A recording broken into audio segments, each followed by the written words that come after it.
Dans cette vidéo, on va faire le peaufinement final de notre animation.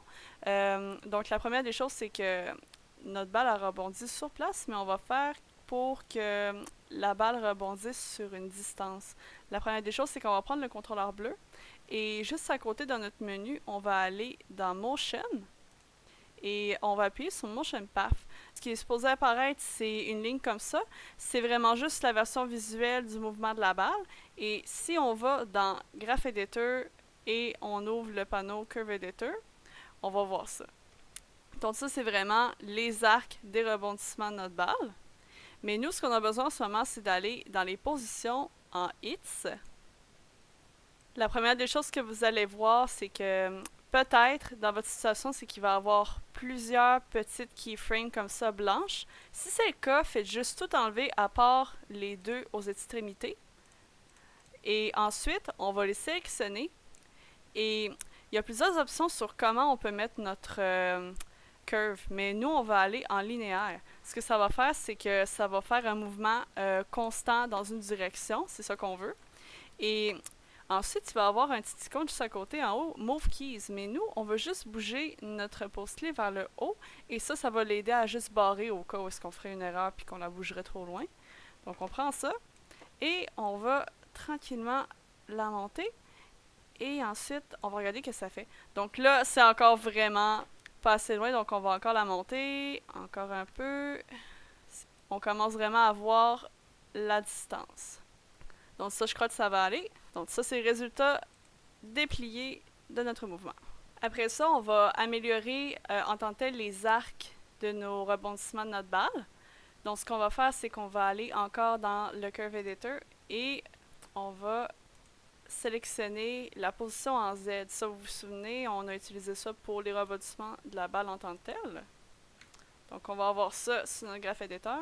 Et vraiment, la chose à faire, c'est de faire des belles courbes. Donc je vais appuyer sur Shift en sélectionnant une des frames. Donc chaque point blanc, c'est une des frames. Et je vais faire une courbe environ comme ça. Et ainsi de suite. Ce que ça va faire, c'est que ça va donner vraiment un mouvement plus naturel à la balle lorsqu'elle va rebondir. Et une chose aussi à garder en tête, c'est quand même de garder toutes les frames du milieu de la courbe bien centrées. Et ensuite, pour notre résultat final, et voilà. Puisque maintenant nos courbes ont été nettoyées, on va pouvoir se concentrer sur l'écrasement et l'étirement de la balle qu'on va atténuer progressivement pour qu'il soit moins accentué le moins qu'il rebondit. La première des choses à faire, c'est qu'on va maintenant sélectionner le contrôleur vert et on va tourner sur le Graph Editor. Là, le mouvement va être un petit peu différent. Et vraiment, tout ce qu'on va avoir à faire, c'est de prendre celui-là sur la position des Z. Et on va tous les descendre un par un.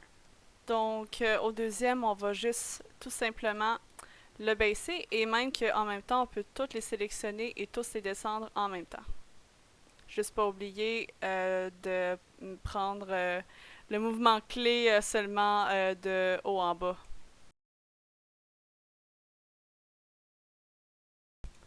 Donc là, après, à chaque fois qu'on sélectionne, on prend le reste et on descend et on va prendre les lignes en référence pour pas trop perdre le fil de à quel point ça va descendre.